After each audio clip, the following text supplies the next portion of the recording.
चलो भाई। अब आज हम लोग बच्चों स्टार्ट करने जा रहे हैं एक चैप्टर नंबर 2 जो कि आपके केमिस्ट्री का है। और उसके अंदर हम लोग जो क्लास 11th एनसीईआरटी है उसके अंदर जो सेकेंड चैप्टर है बच्चा, that is called as a structure of atom, उसके बारे में एक थ्योरेटिकल डिस्कशन हम लोग करेंगे। और इस डिस्कशन के अंदर हम लोग बहुत बेसिक बातों का ज़्यादा ध्यान देंगे। अभी हम उतने from bottom to high level हम जाएंगे, तो आज हम बहुत अपने बॉटम सरफेस को, जो चैप्टर का एक बेसिक इंट्रो है, उसको कंप्लीट करने जा रहे हैं। तो आज थ्योरेटिकल पार्ट ज़्यादा डिस्कस होगा। सारे बच्चे जो ऑब्जर्व कर रहे हैं वीडियो को, तो वो थ्योरेटिकल पार्ट पे ज़्यादा फोकस करेंगे। क्लासेस खत्म होने के बाद जब आप वीडियो को देख लेंगे, आप नोट्स साथ ही साथ वीडियो के बनाते चलना। और जब ये खत्म हो जाएगा तो एनसीईआरटी को आप पूरे डिटेल से जाके स्टडी करेंगे। चलिए बिना टाइम गवाए हम लोग टॉपिक डालेंगे, that is called as a structure of atom. Structure of atom बच्चे, इसकी पोजीशनिंग कौन सी है? This is the chapter number 2, NCERT class 11th, chapter number 2। अब बात यहाँ पे हो रही कि चैप्टर नंबर 2 से क्यों शुरू कर रहे हैं बच्चा। चैप्टर नंबर 1 अभी हम लोगों ने डिस्कस नहीं किया है, हम लोग चैप्टर 2 से ही स्टार्ट कर रहे हैं। ये फर्स्ट वीडियो रिकॉर्ड हो रहा है क्लास 11th के लिए। हम 2 के बाद फर्स्ट चैप्टर के बारे में आएंगे, और वहां पे जो some basic concept of chemistry नाम का चैप्टर है, उसकी डिस्कशन हम इसके बाद करने वाले हैं। चलिए समझते हैं स्ट्रक्चर ऑफ एटम के बारे में। चलो, लेट अस कंसीडर। आपने अपने जूनियर सेक्शन में पढ़ा होगा एक साइंटिस्ट के बारे में, और साइंटिस्ट का नाम था बच्चे जॉन डाल्टन। बोलो हाँ या ना। क्या नाम था? John Dalton. ये जो साइंटिस्ट हैं जॉन डाल्टन, इन्होंने बेसिकली 1808 में स्ट्रक्चर ऑफ एटम के ऊपर एक थ्योरी प्रपोज की। 1808 वाज द ईयर जहां पे इन्होंने एटम के बारे में कुछ डिस्कशन किया था, और बोला था क्या डाल्टन ने, कि भैया जो स्मॉलेस्ट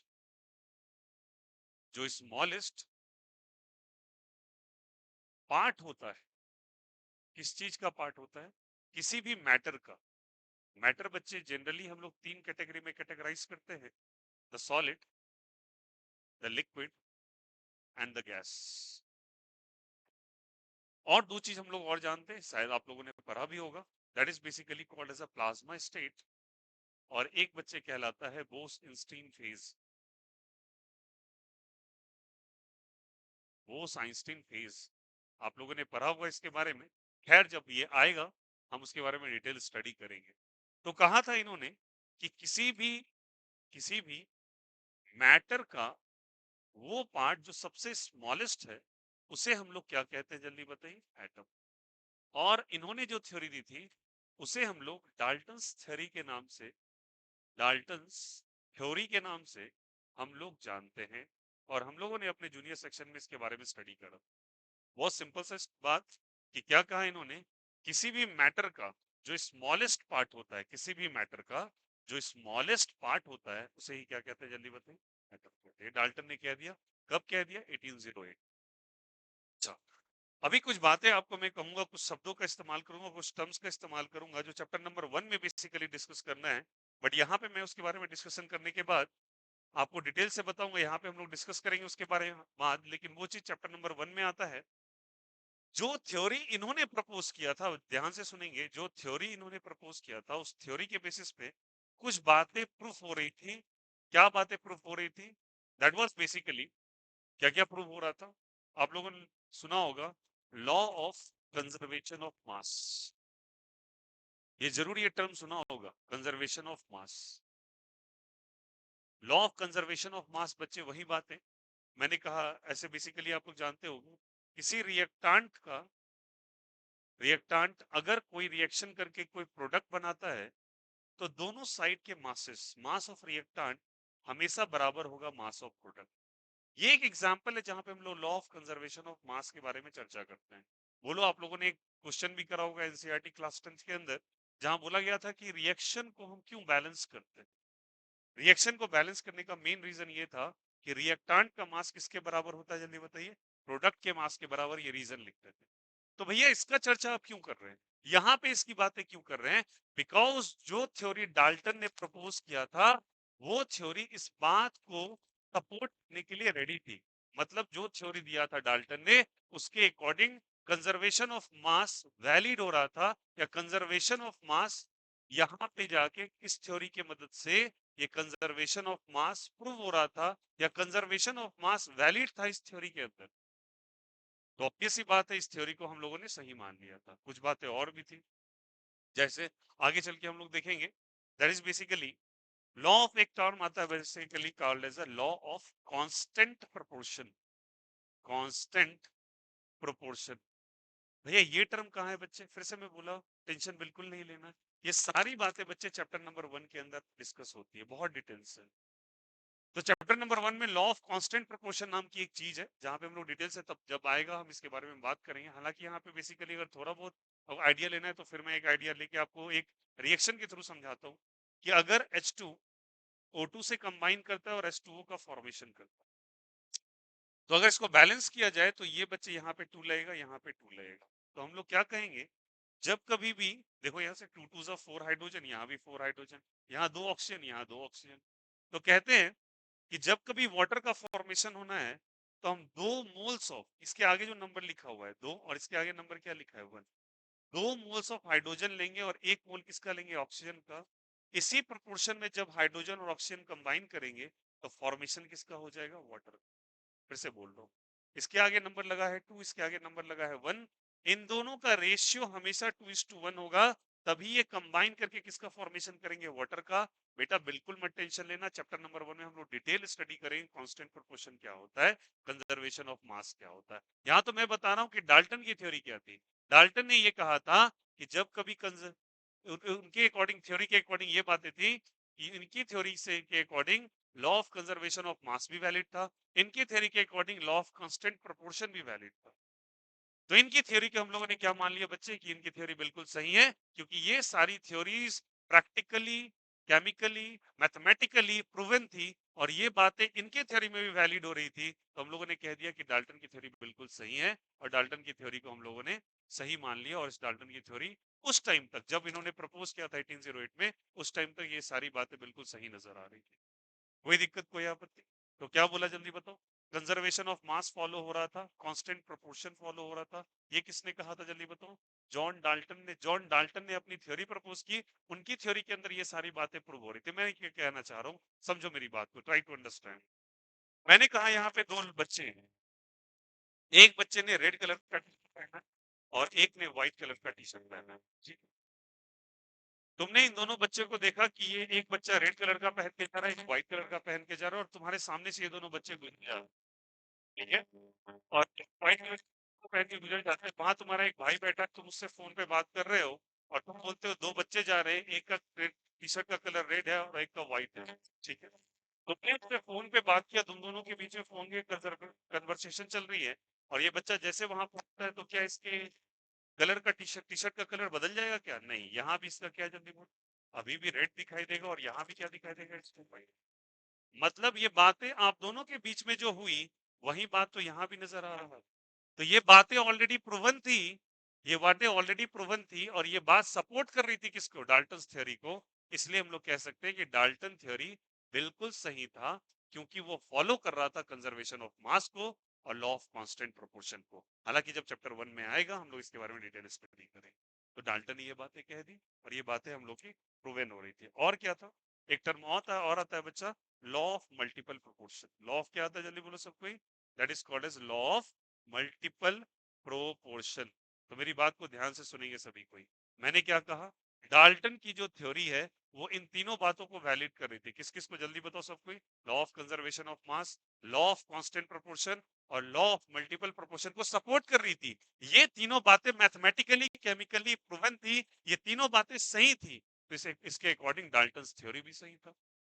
तो भैया जब ये सही था, डाल्टन ने ये थ्योरी दी थी, डाल्टन ने कहा था कि किसी भी मैटर का जो सबसे स्मॉलेस्ट पार्ट है उसे ही क्या कहते हैं, एटम कहते हैं। और ये थ्योरी इन तीनों बात को सपोर्ट भी कर रही थी। तो ये तीनों थ्योरी मैथमेटिकली जब प्रूवन है, केमिकली प्रूवन, तो हमारी डाल्टन थ्योरी भी क्या है, जल्दी बताओ, प्रूवन। सिंपल सी बात होगी।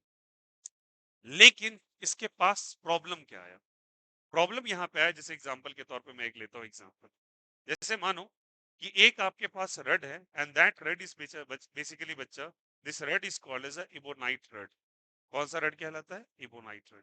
मतलब ऐसा करके इबोनाइट नहीं लेना है तो आपको थोड़ा टिपिकल लग रहा है, आप ग्लास रड ले लो। अब ग्लास रड को एक मैंने क्या किया, एक सिल्क का क्लॉथ ले लिया। किसका क्लॉथ ले लिया जल्दी बताओ? सिल्क का क्लॉथ ले लिया।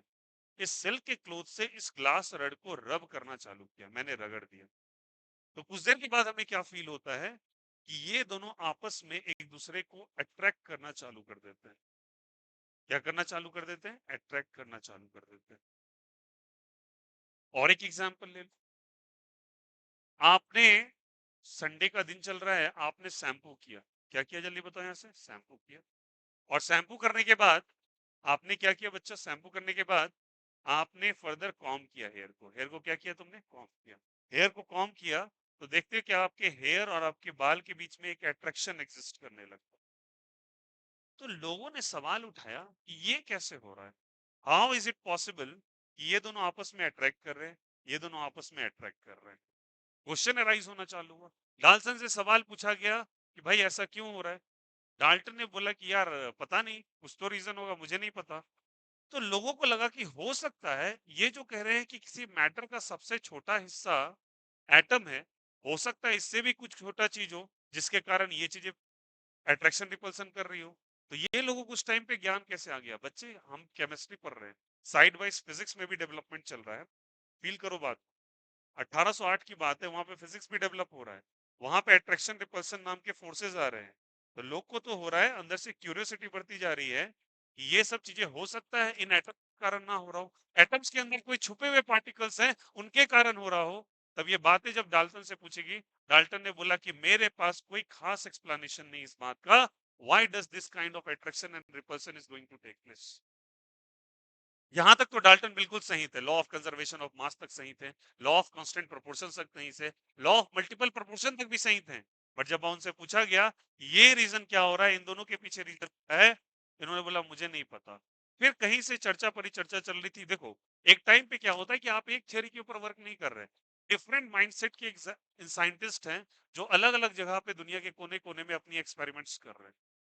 तो अगर आप कोई बात बोल रहे हो तो हो सकता है दूसरे के अकॉर्डिंग वो बात सही ना हो, और वो ज्यादा जो बात वो जो आपको क्लेम कर रहा है कि तुम गलत हो, वो अपनी जगह पे बिल्कुल सही है। क्यों सही है? क्योंकि उसने मैथमेटिकली हर कुछ को प्रूव कर रखा है पेपर के ऊपर, और आपने केवल थ्योरी दे रखा है। तो इस कारण से उस बात को ज्यादा जोर दिया जाता है जो मैथमेटिकली प्रूवन है पेपर के ऊपर। तो ये बातें समझ में आई कि सबसे पहले डाल्टन ने जो थ्योरी दी वो बातें तो सही थी यहाँ तक, बट ये जब इसके बारे में बात हुआ तो डाल्टन ने कहा कि भाई मेरे पास कोई आंसर नहीं है। अब ये क्यों हो रहा है, क्या हो रहा है, अभी हम कुछ चर्चा नहीं करेंगे। उम्मीद करता हूँ ये बात सबको समझ में आती होगी। तो चलिए एक बार हम वो क्विकली रिवाइज कर लेते हैं। क्या बोला मैंने, जल्दी फटाफट देखेंगे। डाल्टन ने क्या क्लेम किया जल्दी बताओ? जो स्मॉलेस्ट पार्ट होता है किसी मैटर का वो क्या कहलाता है जल्दी बताओ? एटम। और एटम कहलाता है, और एटम, ये जो थ्योरी दिया इन्होंने इन तीन बातों को, और ये चैप्टर नंबर 1 में लिखा है हमारे, हम जब चैप्टर नंबर 1 पे आएंगे हम डिटेल से स्टडी करेंगे ये तीन बातें क्या होती है। इस बात को बिल्कुल सपोर्ट कर रहा था लॉ ऑफ कंजर्वेशन ऑफ मास को, लॉ ऑफ कांस्टेंट प्रोपोर्शन को, लॉ ऑफ मल्टीपल प्रोपोर्शन को, ये तीनों बातों को सपोर्ट कर रहा था। तो वहां पे लगा इसकी थ्योरी सही है। बट जैसे ही अट्रैक्शन रिपल्सन के कुछ कुछ एग्जांपल्स मार्केट में आने लगे, ये बातें पूछी गई डाल्टन से, इसके कारण क्या हो सकते हैं? डाल्टन ने बजाया मुझे नहीं पता। और सोचो साइड वाइज कुछ एक्सपेरिमेंट्स भी चल रहे हैं जो इस अट्रैक्शन रिपल्सन को सपोर्ट कर रहे हैं। तो वहां से लगा लोगों की जॉन डाल्टन की बातें यहां तक तो सही है, उसके बाद गड़बड़ी हो रही है। तब धीरे धीरे अब आती है डिस्कवरी कि एटम को जो स्मॉलेस्ट पार्टिकल माना गया था, मेरी बात को गौर से सुनेंगे, एटम को मैटर का सबसे स्मॉलेस्ट हिस्सा माना गया था। ये कौन सा पार्टिकल माना गया था स्मॉलेस्ट? ये बातें कहीं ना कहीं क्वेश्चनेबल हो गई कि हो सकता है ये ना हो। तब जन्म हुआ किस चीज का बच्चे? That is called as a subatomic particles का। किसका जन्म होता है जल्दी बोलो सब कोई? कौन से पार्टिकल का जन्म होता है जल्दी बोलो? सब एटॉमिक पार्टिकल्स का। What is the meaning of सब? सब का मतलब होता है अंदर वाला, उसके नीचे वाला। किसके नीचे वाला? एटम से भी छोटा कुछ पार्टिकल्स जनरेट होगा, और उन पार्टिकल्स का नाम होगा इलेक्ट्रॉन, उन्हीं पार्टिकल का नाम होगा प्रोटॉन, उन्हीं पार्टिकल का नाम होगा न्यूट्रॉन। और भी हम कुछ पार्टिकल्स पढ़ने वाले हैं, that is called as a deuteron. और हम पार्टिकल पढ़ेंगे जैसे बेसिकली बच्चा, that is called as a positron. क्या कहलाता है बोलो? पॉजिट्रॉन। हम पढ़ेंगे अल्फा पार्टिकल क्या होता है। क्या पढ़ेंगे बोलो? अल्फा पार्टिकल क्या होता है। हम और क्या पढ़ेंगे? हम लोग पढ़ेंगे पॉजिट्रॉन, अल्फा पार्टिकल क्या होता है। हम पढ़ेंगे न्यूट्रिनो क्या होते हैं। ये सारे के सारे पार्टिकल्स एक्सेट्रा, बहुत सारे पार्टिकल्स है, इनका जन्म होता है। तो यहाँ पे बेसिकली आप सबको इतना तो मत जानो, पर तीन बातें तो आपको पता है कि इलेक्ट्रॉन, प्रोटॉन, न्यूट्रॉन नाम के पार्टिकल्स होते हैं। तो ये बात का क्लेम करना कि एटम सबसे छोटा हिस्सा था, इट वाज नॉट वैलिड। जब ये बातें चर्चा में आने लगेगा कि इलेक्ट्रॉन, प्रोटॉन, न्यूट्रॉन वो ऐसे पार्टिकल है जो एटम से भी छोटे हैं, अब इसकी डिस्कवरी स्टार्ट होगी। इसीलिए एनसीईआरटी जब पढ़ेंगे आप, तो आपको सबसे पहले नजर आएगा डिस्कवरी ऑफ इलेक्ट्रॉन्स के बारे में। और उसके अंदर भी डिस्कवरी ऑफ इलेक्ट्रॉन नहीं लिखा है, आपको वहां पे लिखा है डिस्कवरी ऑफ कैथोड रेज। अभी हम उसके ऊपर चर्चा करने वाले हैं, और वो डिस्कवरी के बाद पता चलेगा इलेक्ट्रॉन कैसे फिगर में आ गया, मतलब इलेक्ट्रॉन का पता कैसे चला था। उम्मीद करता हूं सभी को ये बातें क्लियर हो रही होंगी। डाल्टन की बातें गलत नहीं थी। डाल्टन की बातें टाइम बीइंग, जैसे जैसे डेवलपमेंट हुआ साइंस में, उसके अकॉर्डिंग डाल्टन धीरे धीरे धीरे धीरे धीरे धीरे उनकी बातें थोड़ी सही नहीं साबित होने लगी। वो पूरे तरीके से गलत नहीं थे, पर उनकी बातें कुछ ना कुछ बातों को प्रूव नहीं कर पा रही थी, तो लोगों ने और एक्सपेरिमेंट करना चालू किया। उम्मीद कर रहा हूँ ये बातें आपको बहुत क्लियरली शार्पली क्लियर होगी कि जॉन डाल्टन का बेसिक क्या कंसेप्ट था। उम्मीद कर रहा हूँ सभी को ये चीज समझ में आई होगी। जिस बच्चे को नोट डाउन करना है नोट डाउन करते चलेंगे साथ ही साथ। उम्मीद कर रहा हूँ ये बातें बहुत क्लियर हो रही होगी शार्पली। तो यहीं से हम लोग का इंट्रोडक्शन होता है स्ट्रक्चर ऑफ एटम का, जहां पे जॉन डाल्टन जो हम लोगों ने अपने क्लास 8-9 में पढ़ा है, वहां से इस थ्योरी को हम लोग स्टार्ट करेंगे। इन बातों का चर्चा चैप्टर 1 में किया जाएगा। अब यहाँ पे सब एटॉमिक, एटम के अंदर वाला पार्टिकल, सब एटॉमिक पार्टिकल्स, इसके बारे में कैसे डिस्कवरी हुई, अब चलिए बात करते हैं इसके बारे में। तो हम लोग अब बात करेंगे इलेक्ट्रॉन की डिस्कवरी कैसे हुई।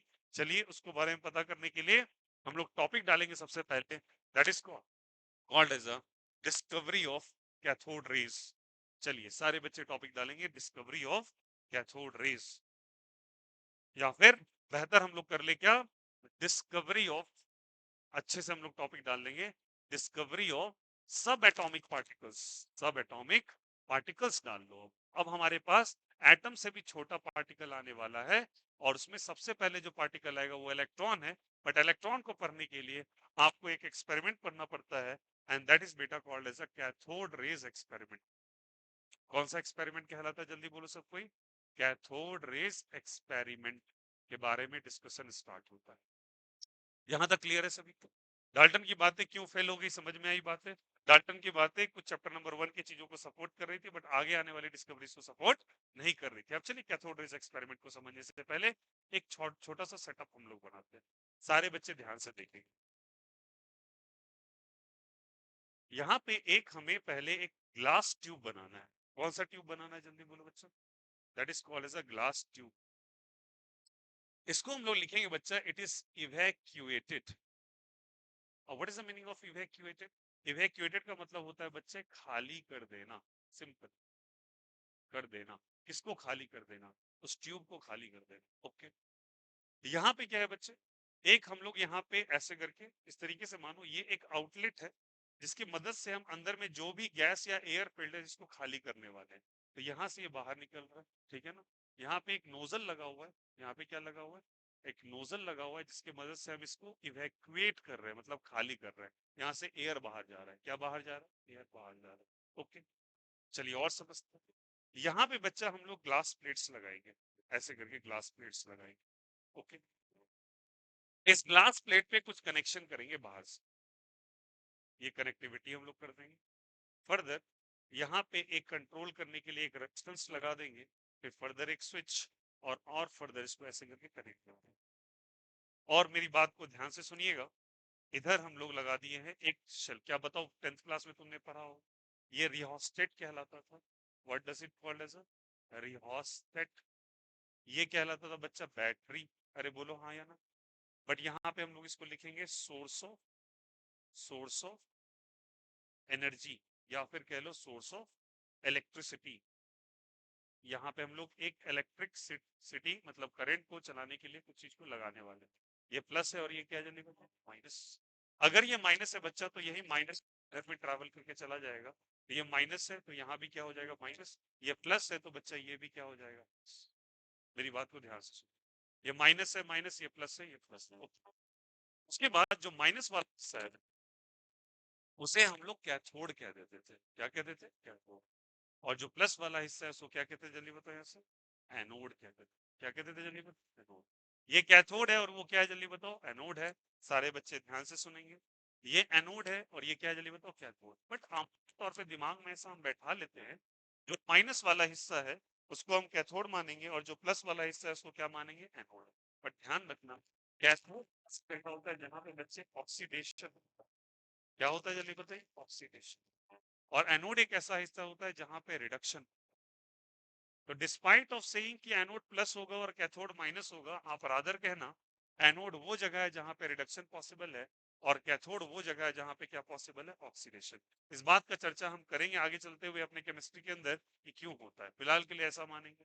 अब चलिए एक चीज और, उसके बाद मुझे और इस बात को समझाने के लिए और एक चीज करना पड़ेगा। यहाँ वाला जो तुम्हें दिखाई दे रहा है क्या चीज, एनोड। एनोड के अंदर आप छोटे छोटे ऐसे पिन होल्स करो, यहाँ पे पिन होल करोगे और ये पिन होल करने का मतलब है कि छोटे छोटे छेद करने हैं आपको, और इसको हम लोग बोलेंगे परफोरेटेड। क्या बोलेंगे जल्दी बताओ, परफोरेटेड अनोड। परफोरेटेड का मतलब होता है बच्चे, इसमें जाली बनी हो, छिद्रदार हो, मतलब उसमें छोटे छोटे पोर्स हो, having small pores, having small pores, उसके छोटे छोटे छेद हो उसके अंदर। ये हो गया, ओके। उसके बाद एक तरफ प्लस और एक तरफ क्या है जल्दी बताइए, माइनस।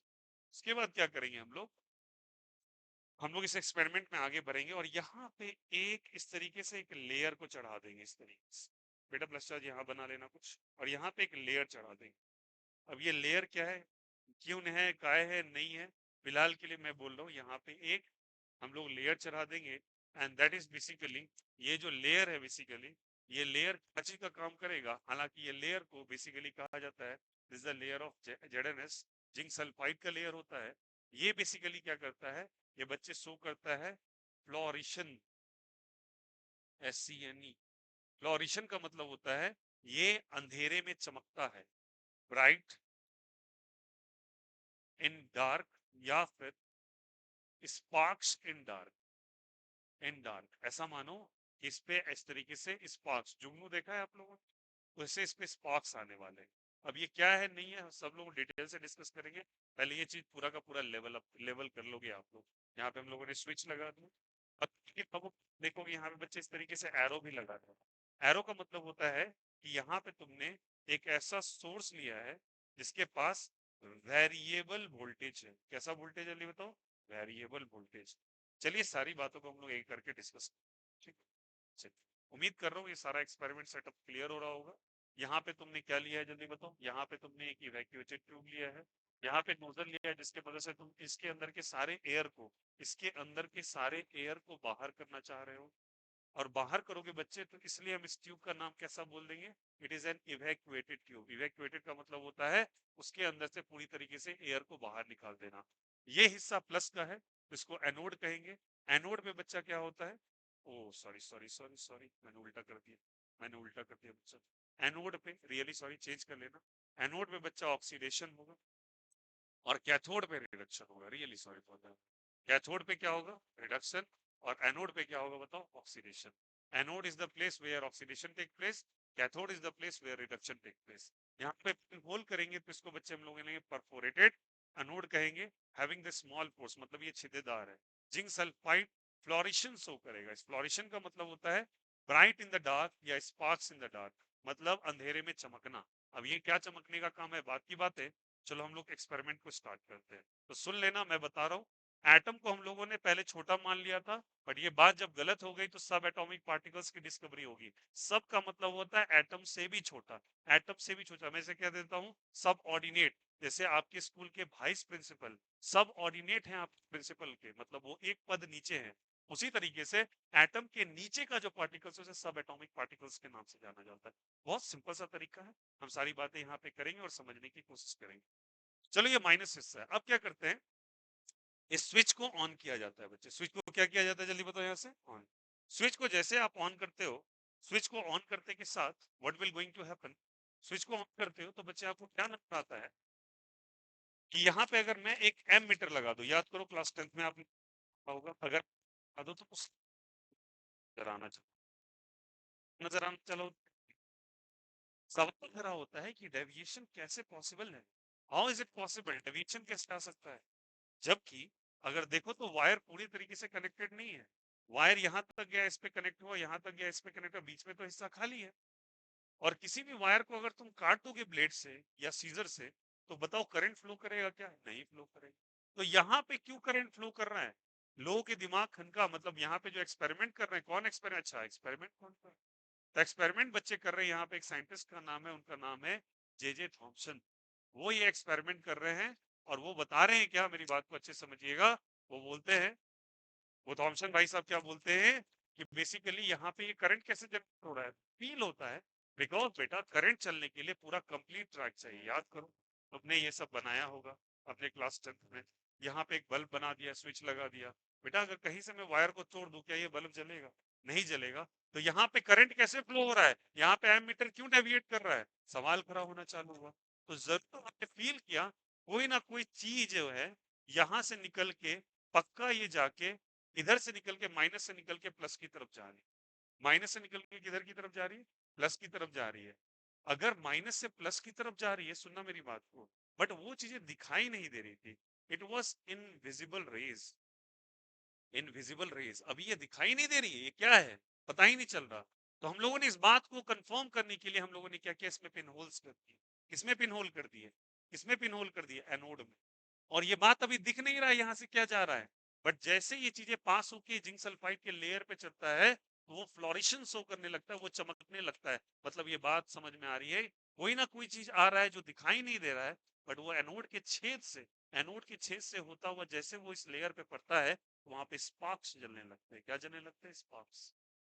स्पार्क्स जलने लगते हैं, ये बात का कंफर्मेशन होता है कुछ ना कुछ तो आ रहा है, पता नहीं वो क्या है। बट दो बातें यहाँ पे आई, ये इनविजिबल रेस सा कुछ जरूर निकल रहा है यहाँ पे, और साथ ही साथ ये बातें निकल के आई, ये जरूर निगेटिव नेचर का है। कौन से नेचर का? जल्दी बोलो। निगेटिव। ये कैसे कंफर्म किया आपने निगेटिव नेचर का है? बच्चे इधर साइड तुमने क्या लगा रखा है, प्लस या माइनस? प्लस। तो प्लस पे बेटा कौन आने वाला है, सोच के बता दो आप। प्लस पे कौन आने वाला है, माइनस या प्लस? प्लस पे माइनस ही आएगा। प्लस पे कौन जनरेट होगा? प्लस के पास कोई माइनस ही माइग्रेट करके पहुंचेगा। प्लस के पास अगर कोई माइनस करके पहुंच रहा है, तभी तो ये निगेटिव नेचर का होगा। अरे ये इसको कॉल करेगा, जैसी कॉल करेगा, तो कोई ना कोई इनविजिबल रेज है जो कि प्लस की तरफ जा रहा है। और अगर वो प्लस की तरफ जा रहा है, तो वो खुद कैसे नेचर का है बच्चे? वो खुद माइनस नेचर का है, निगेटिव नेचर का है। तो ये जो इनविजिबल रेज है वो निगेटिव नेचर के। और ये इनविजिबल रेस का प्रेजेंस कैसे पता चल रहा है? बिकॉज इसके अंदर हम लोगों ने परफोरेशन कर रखा है, छेद कर रखा है। उस छेद से क्रॉस करके जब कभी एक लेयर पे पड़ता है जाके, तो वहां पे हमको स्पार्क्स नजर आते हैं। वो स्पार्क्स बताते हैं, वो स्पार्क्स बताते हैं कि वो फ्लोरिशन कर रहे हैं, वो चमक रहे हैं, वो अंधेरे में स्पार्क्स शो कर रहे हैं। वो रिप्रेजेंट कर रहा है कुछ ना कुछ तो आके स्ट्राइक कर रहा है लगातार। वो इनविजिबल रेस था। वो माइनस क्यों? क्योंकि वो प्लस की तरफ जा रहा है। उम्मीद कर रहा हूँ ये सारी बातें अभी तक समझ में आ रही हो। ठीक है, जा रहा था, बोला अच्छा लगातार ये जो जा रहा है, इसी कारण से बच्चे यहाँ पे क्या हो रहा है, इसी कारण से यहाँ पे क्या जनरेट हो रहा है, यहाँ पे जनरेट हो रहा है बेसिकली एक करंट जनरेट हो रहा है जो कि प्लस से निकल रहा है। और वो किधर की तरफ जा रहा है? माइनस की तरफ। प्लस से निकल रहा है, माइनस की तरफ जा रहा है, प्लस से निकल रहा है, माइनस की तरफ जा रहा है। और ये जो करंट जनरेट हो रहा है, बेसिकली ये जो करंट यहाँ पे जनरेट हो रहा है, ये करंट इसके अंदर क्यों जनरेट हो रहा है? बिकॉज यहाँ पे ये इलेक्ट्रॉन्स, ये सॉरी यहाँ पे ये रे इसको टच कर रहे हैं। इसके कारण से ये सर्किट पूरा कंप्लीट हो पा रहा है। और इसी सर्किट के कंप्लीशन के कारण इसके अंदर डेविएशन आ रहा है। समझ में आई बात कैसे होगा? क्योंकि ये पहले तो खाली जगह था, खाली जगह से अगर लगातार कोई चीज लगातार जाके इसको टच करता रहे, टच करता रहे, तो लगातार स्पीड ऑफ लाइट से वो जा रहा है, टच कर रहा है, टच। तो ये जो इनकम्प्लीट सर्किट है वो कंप्लीट हो जाएगा। कंप्लीट हो जाएगा तो डेविएशन शो करेगा, और अगर डेविएशन शो करेगा तो इसके अंदर करंट आना चालू होगा, करंट आना स्टार्ट होगा, करंट जनरेट होना चालू हो गया। अब लोगों ने बोला वाह भाई अच्छी बात है, क्या है नहीं है। तो उसके बाद क्या हुआ, डिफरेंट बातें निकली। तो इन्होंने क्या किया, अभी इसे इवैक्यूएट किया था, मेरी बात को ध्यान देना, अभी पूरा का पूरा खाली किया था। उसके बाद क्या किया इन्होंने, इसके ऊपर एक्सपेरिमेंट करना चालू किया। ध्यान देंगे सभी कोई। और एनसीईआरटी में कुछ फिगर्स देकर रखे, उसको भी हम लोग कवर अप करना चालू करेंगे। बताओ ये बेटा कैसा चार्ज था? माइनस। ये कैसा चार्ज था? जल्दी बताओ। प्लस। एक लेफ्ट साइड वाला माइनस और राइट साइड वाला क्या है? जल्दी बताओ। प्लस है।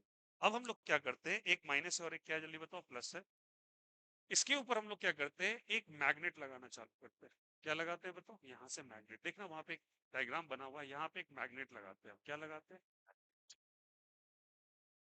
ओके। उसके बाद फर्दर हम एक और इलेक्ट्रिकल प्लेट्स लगा देते हैं यहाँ। इस तरीके से। ये देखना यहाँ पे प्लस प्लेट लगा, यहाँ पे कैसा लगा है माइनस, ऊपर वाला प्लस है और नीचे वाला क्या है माइनस। इस माइनस से कुछ चीज बाहर निकल के आ रहा है, जो मैंने यहाँ पे कहा था वो निगेटिव चीज यहाँ से निकल के आ रहा है। बट जैसे वो निगेटिव चीज यहाँ पे आता है, इसके प्रेजेंस में आता है, मैग्नेट के प्रेजेंस में, तो बच्चा जो मैग्नेट है वो क्या जनरेट करेगा, that will going to generate the magnetic field. क्या जनरेट करेगा, मैग्नेटिक फील्ड। अरे मैग्नेट के चारों तरफ मैग्नेटिक फील्ड ही होता है। आपने आयरन फिलिंग वाला एक्सपेरिमेंट पढ़ा होगा क्लास 10th में, जहां पे आयरन को हम ऐसे करके फेंक देते हैं तो वो कुछ इस तरीके से स्प्रिंकल आउट हो जाता है चारों तरफ। याद करो, तुमने ऐसे फोटोज बनाए हो क्लास 10th के अंदर। तो यहाँ पे मैग्नेटिक फील्ड के अंदर ये भाई साहब डेविएशन शो करते हैं, और यूनिक सा डेविएशन। जब ये यहाँ पे आते हैं, ये बेचारे गोल गोल चक्कर काटना चालू कर देते हैं। कैसा चक्कर काटना चालू कर देते हैं, गोल चक्कर काटना चालू कर। तो क्या दिमाग में खनका, जो माइनस वाला हिस्से से कोई चीज वह चीज नहीं पता, बट वो क्या कर रहा है, मैग्नेटिक फील्ड के प्रेजेंस में गोल गोल चक्कर शो कर रहा है। It is circulating in magnetic field. कैसा मोशन शो कर रहा है जल्दी बताइए, सर्कुलर मोशन। सर्कुलेटिंग इन कौन सा फील्ड जल्दी बताइए, मैग्नेटिक फील्ड। ये शो कर रहा है सर्कुलर मोशन। लोगों को लगा ये साला ये कौन सी बात चल रही है, मैग्नेटिक फील्ड में ये गोल गोल घूमने लगा, अजीब सी बात है। फिर उन्होंने क्या किया, एक इलेक्ट्रिकल प्लेट्स लगा दिए, ऊपर प्लस है कुछ माइनस। अब कुछ बच्चे के दिमाग में चला इलेक्ट्रिकल प्लेट्स कहाँ से चल आया वहां पे। बेटा एक ही दुनिया में थोड़ी चल रही है, हर जगह अलग अलग लोग लगे हुए हैं पूरी दुनिया के ऊपर। आप एक एक्सपेरिमेंट का चल रहे हैं, कर चर्चा कर रहे हैं, ऐसे हजारों एक्सपेरिमेंट वहां पे हो चुके हैं। तो वहां से ये प्लेट्स मिल गया इन्हें। जैसे इसके पास जाते हैं, तो यही निगेटिव वाला जो पार्टी, निगेटिव वाला जो रेज है, वो नजर आया कि पॉजिटिव की तरफ डेविएट कर रहा है। किसकी तरफ डेविएट कर रहा है जल्दी बताओ, पॉजिटिव की तरफ डेविएट कर रहा है। तो मतलब ये पॉजिटिव की तरफ डेविएट कर रहा है। तो बच्चे प्लस और माइनस के बीच में, कोई प्लेट्स के बीच में जो फील्ड जनरेट हो रहा है, तो याद रखना एक फील्ड जनरेट होता है प्लस से माइनस की तरफ। और अभी फिलहाल के लिए तुम्हें याद रखना पड़ेगा, and that field is called as electric field. कौन सा फील्ड जल्दी बताओ, इलेक्ट्रिक फील्ड। और इलेक्ट्रिक फील्ड के अंदर यही रेस जो माइनस वाला था, वो प्लस चार्ज की तरफ डेविएट होने लगा। तो मैग्नेटिक फील्ड के प्रेजेंस में ये सर्कुलर मोशन कर रहा है, जबकि इलेक्ट्रिकल फील्ड के प्रेजेंस में बच्चा ये डेविएशन शो कर रहा है। किसकी तरफ डेविएशन शो कर रहा है, प्लस की तरफ डेविएशन शो कर रहा है। लोग बोलते हैं कमाल की बात हो कि क्या चल क्या रहा है भाई, कभी यहाँ पे तो तार कंप्लीट नहीं है, और अगर स्विच देते हैं तो ये जाके करंट फ्लो कराने लगता है। बड़ा अजीब सा चीज है। मैग्नेटिक फील्ड देते हैं तो गोल गोल घूमने लगता है, इलेक्ट्रिक फील्ड देते हैं तो डेविएशन शो कर देता है। ये सारी बातें लोगों को क्यूरियोसिटी की तरफ ले जा रही थी, और थॉमसन सबसे ज्यादा क्यूरियस थे, क्योंकि इन्हीं का एक्सपेरिमेंट चल रहा है। और इस एक्सपेरिमेंट का नाम है बच्चे कैथोड रेज एक्सपेरिमेंट। कौन सा रेज एक्सपेरिमेंट जल्दी बताओ, कैथोड रेज एक्सपेरिमेंट। ये थॉमसन भाई साहब ने पूरी की पूरी चीजें डेविएट की। तो यहां से बोला यार यूनिक सी बातें हो गई। सब ये सारी बातें कंक्लूज कर ली, तो दो तीन बच्चे फॉर्मूलाज इसमें दिमाग में रखोगे। जब कोई चीज सर्कुलर मोशन करता है, कैसा मोशन करता है जल्दी बताओ, सर्कुलर मोशन। आई बेटा मैं ये डिस्कस नहीं करूंगा कहां से आया क्यों आया, बट दिमाग में ये बातें रखना, क्योंकि इससे हमारे बनने वाले न्यूमेरिकल्स के प्रॉब्लम से बनने, फॉर्मूला से बनने हो। कोई चीज अगर सर्कुलर मोशन करता है, तो याद रखना सर्कुलर मोशन बिना सेंट्रीपिटल फोर्स के पॉसिबल नहीं। कौन से फोर्स के जल्दी बोलो सबको, सेंट्रीपिटल फोर्स। कौन सा फोर्स जल्दी बताइए, सेंट्रीपिटल फोर्स। ये सेंट्रीपिटल क्या होता है भैया, सेंट्रीपिटल क्या होता है, जो सेंटर की तरफ लगे। जो किसकी तरफ लगे, जो सेंटर की तरफ लगे, उसे कौन सा फोर्स कहते हैं जल्दी बताओ, सेंट्रीपिटल फोर्स कहते हैं। तो सेंटर की तरफ एक फोर्स लगने वाला है, सेंट्रीपिटल फोर्स, और उसके कारण ये कौन सा मोशन कर रहा है, सर्कुलर मोशन। सर्कुलर मोशन कहां कर रहा है, मैग्नेटिक फील्ड के प्रेजेंस में कर रहा है। फिर से बता रहा हूं, सर्कुलर मोशन कौन से किसके प्रेजेंस में कर रहा है, मैग्नेटिक फील्ड के प्रेजेंस में। और सर्कुलर मोशन क्यों हो रहा है, बिकॉज ऑफ सेंट्रीपिटल फोर्स। और सेंट्रीपिटल फोर्स का जो फॉर्मूला होता है बच्चा, वो होता है Q into V into B. सारे बच्चे एक साथ क्या बोलेंगे, Q into V into B. Q क्या है, क्यू बच्चा होता है चार्ज। क्या होता है, चार्ज। भी क्या होता है, स्पीड। अगर वो घूम रहा है तो किसी ना किसी स्पीड से घूम रहा है। क्यों, उस पे चार्ज है इसलिए वो गोल घूम रहा है, इसका रीजन हम लोग समझेंगे। और बी बच्चे हम रिप्रेजेंट करते हैं मैग्नेटिक फील्ड को, और एफ आपका कुछ नहीं, यही सेंट्रीपिटल फोर्स होता है। उम्मीद कर रहा हूँ ये फॉर्मूला आपको समझ में आया होगा, that is F is equals to Q into V into B. ठीक है। उसके बाद ये इलेक्ट्रिक फील्ड में भी डेविएशन शो कर रहा था, तो वहां पे कोई ना कोई फोर्स लग रहा है तभी ये डेविएट कर रहा है। बच्चे बिना फोर्स के इमोशंस पॉसिबल नहीं है। तो वो फोर्स क्या होगा, फोर्स इन ये कौन से फील्ड के अंदर है, मैग्नेटिक फील्ड के अंदर। और फोर्स एक होता है बच्चे जो कि इलेक्ट्रिक फील्ड के अंदर लगता है, और उस फोर्स का फॉर्मूला होता है Q इंटू ई। क्यू इंटू क्या होता है, ई। फिर से मैं बोलूंगा, ये वाला इलेक्ट्रिक फील्ड के अंदर, और ये वाला कौन से फील्ड के अंदर, ये वाला बच्चे मैग्नेटिक फील्ड के अंदर, ये वाला इलेक्ट्रिक फील्ड के अंदर, ये वाला मैग्नेटिक फील्ड के अंदर। और force is equal to Q into ये होता है, क्यू का वैल्यू चार्ज से होता है, क्यू का मतलब चार्ज है, और ई फॉर इलेक्ट्रिक फील्ड होता है। उम्मीद कर रहा हूं यहां तक बातें समझ में आ रही होंगी। हम लोगों ने कैथोड रेस के एक्सपेरिमेंट को स्टार्ट किया, और ये सारी बातें आपको डिस्कशन में समझ में आ रही होगी कि क्या क्या चीजें चल रही हैं। उम्मीद कर रहा हूँ सारी बातें क्लियर हो रही होंगी, शार्पली कंसेप्ट समझ में आ रहा होगा। इतनी सारी नाटकें ये कर रहा है, कौन कर रहा है? ये रेस जो कहां से निकल रहा है, माइनस सेक्शन से निकल रहा है, किसकी तरफ, प्लस की तरफ जा रहा है। ये करंट भी जनरेट कर है, ये सर्कुलर मोशन भी करता है मैग्नेटिक फील्ड के प्रेजेंस में, ये डेविएट भी करता है इलेक्ट्रिक फील्ड के प्रेजेंस में। ठीक है, ये सारी बातें हो गई। चलिए बताइए, मैंने कुछ देर पहले आपको बोला था कि ये जो आपका ट्यूब है, ये जो आपका क्या है जल्दी बताओ, ट्यूब है, ये ट्यूब कैसा है जल्दी बताइए। It is an evacuated tube, ये खाली ट्यूब है, ट्यूब इज वैकेंट, ये ट्यूब वैकेंट है। लेकिन अब क्या किया, सारी बातें समझना सबको, नोट डाउन करते चलेंगे। बताओ ये किधर की तरफ जा रहा है, ये किधर की जा रहा है, इट माइग्रेट टुवर्ड्स, किधर की तरफ माइग्रेट कर रहा है, टुवर्ड्स पॉजिटिव अनोड, अनोड की तरफ जा रहा है। चलो सेकेंड क्या देखा हम लोगों ने, मैग्नेटिक फील्ड के प्रेजेंस में कौन सा मोशन शो कर रहा है जल्दी बता दो, सर्कुलर मोशन शो कर रहा है। बहुत ही बढ़िया, बहुत ही सुंदर। थर्ड क्या देखा, इलेक्ट्रिक फील्ड के प्रेजेंस में डेविएशन शो कर रहा है, क्या शो कर रहा है, डेविएशन, अपने रास्ता से भटक रहा है, डेविएशन शो कर रहा है किधर, towards positive plate, positive plate की तरफ जा रहा है, पॉजिटिव प्लेट की तरफ, प्लेट की तरफ। और वो जो बताओ बच्चा, जो पॉजिटिव प्लेट की तरफ जाएगा वो खुद कैसे नेचर का होगा, नेचर उसका कैसा होगा, it is of negative nature. कौन से नेचर का जल्दी बताएं, यहाँ से निगेटिव नेचर का। तो लोगों को क्यूरियोसिटी स्टार्ट हुई, बोला अच्छा एक काम करते हैं, इतना खूबसूरत सा चीज डिस्कवर हो ही गया है, एक काम करते हैं इन सब चीजों को बदलाव करते हैं, एक काम करते हैं इन प्लेट्स की ही नेचर को बदल डालते हैं, ये प्लेट्स किसी और मटेरियल का ले आते हैं, एनोड कैथोड के मटेरियल को ही बदल डालते हैं। तो क्या कुछ बदलाव हुआ क्या, नहीं नहीं। जब आपने फिफ्थ पोजीशन, जब आपने मटेरियल किसका बदल लिया, मटेरियल को चेंज कर दिया, किसके चेंज कर दिया मटेरियल को जल्दी बताओ यहाँ से, एनोड एंड कैथोड के, एनोड के और क्या चीज के, कैथोड को। फिर से मटेरियल किसका बदल दिया, एनोड का, और किसका चेंज कर दिया, किसका, एनोड और कैथोड का। तो क्या कुछ इसमें बदलाव आया, the answer is no change. जो ये कर रहा था वैसा ही कर रहा है, अभी भी ये प्लस की तरफ ही जा रहा है, अभी ये सर्कुलर मोशन फील्ड में, अभी ये डेविएट हो रहा है पॉजिटिव प्लेट की तरफ, मतलब कोई चेंजेस नहीं आ रहा है, मतलब मटेरियल के बदलने से, इसके एनोड और कैथोड के मटेरियल के बदलने से इसमें कोई बदलाव नहीं आ रहा। उसके बाद बातें हुई आगे और मैटर भरा, तो बोला क्या कि चलो चलो इसको खाली कर दिया तुमने, एक काम करते हैं इसके अंदर गैस फिल करना चालू करते हैं, गैस फिल कर देते हैं। इन्होंने अलग अलग गैसेस जैसे कि ऑक्सीजन, हीलियम, नाइट्रोजन, और जो भी गैसेस इनको एटसेट्रा गैसेस मिले थे, उनको इन्होंने फिल करना चालू किया। देखा क्या इसके नेचर में कोई बदलाव हो रहा है, आंसर इज इसको खाली भी कर दो, इसमें कुछ भर भी दो, आंसर वाज अगेन इसके ऊपर कोई बदलाव नहीं हो रहा है। अब नहीं बदलाव हो रहा है, तो इन्होंने बोला कि यार यूनिक तरह का चीज है, कभी कुछ डालो तो ये बदलता नहीं, और अपने मन से अगर मैग्नेटिक फील्ड डालो तो डेविएट कर रहा है, इलेक्ट्रिक फील्ड डालो डेविएट कर रहा है, बिना वायर के अपने आप ही इलेक्ट्रिसिटी चला रहा है, बड़ा कमाल का चीज है। और ये वाला एक मेजर ब्रेक थ्रू साबित हुआ, सारे बच्चे ध्यान देंगे, मेजर ब्रेक थ्रू साबित हुआ। मेजर ब्रेक थ्रू कहते हैं बच्चे, एक बहुत बड़ा एक्सपेरिमेंट हुआ, और बहुत बड़ा ऐतिहासिक एक्सपेरिमेंट हुआ अपने पास्ट में, जहां पे that experiment was called as a cathode rays experiment, और जे थॉमसन को ये क्रेडिबिलिटी मिलती है। ध्यान रखना इस चीज के बारे में। और ये बहुत अच्छा एक्सपेरिमेंट होता है, this experiment was called as a cathode rays experiment. जब बच्चे आप एनसीईआरटी देखोगे तो एनसीईआरटी के अंदर आपको ये सारे डायग्राम्स नजर आएंगे, ये वाला डायग्राम भी और ये वाला डायग्राम भी नजर आएगा, थोड़ा सा दूसरे फॉर्म में बना हुआ है, बट यही बातें कह रहा है। तो याद रखना क्या क्या कंक्लूजन निकला, ये बहुत इंपॉर्टेंट है।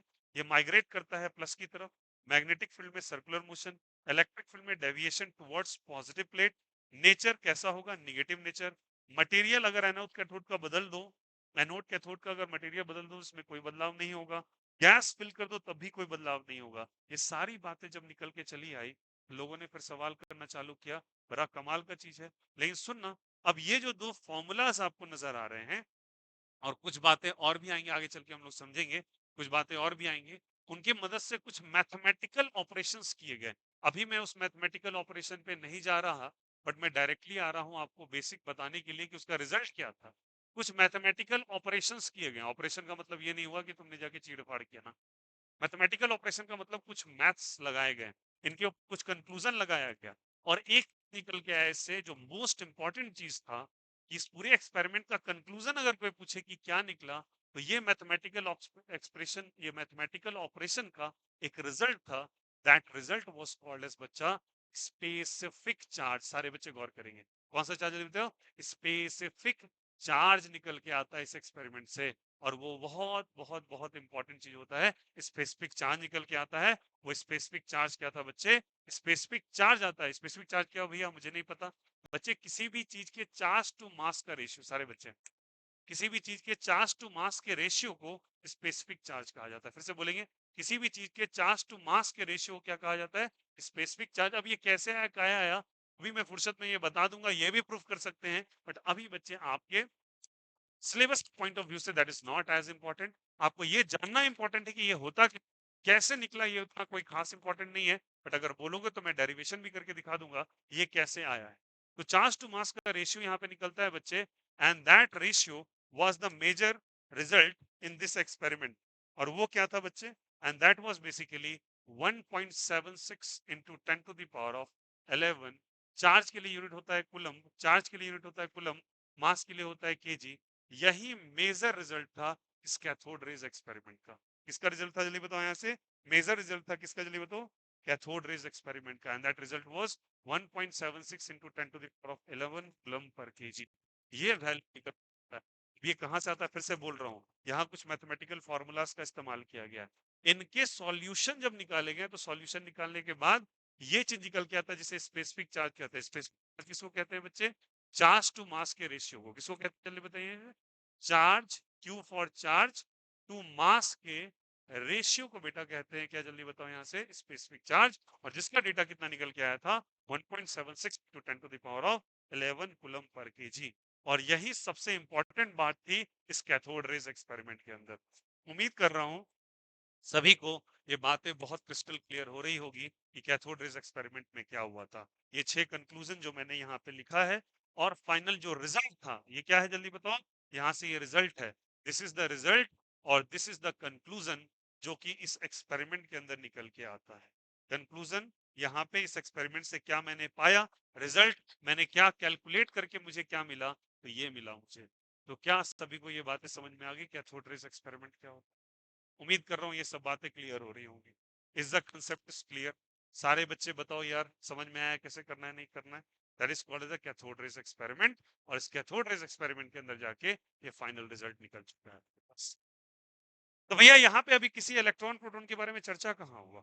बातें तो केवल आपने ये कह दी कि यहाँ पे केवल और केवल ये रिजल्ट निकल के चला है। यहाँ कैसे चर्चा आपने कर दी? ये बच्चे ये निकल के आया, कहाँ इलेक्ट्रॉन की डिस्कवरी नजर आ रही है? बस आप निगेटिव निगेटिव एक रेस के बारे में चर्चा कर रहे हो। टेंशन मतलब वो भी हम लोग क्लियर करेंगे।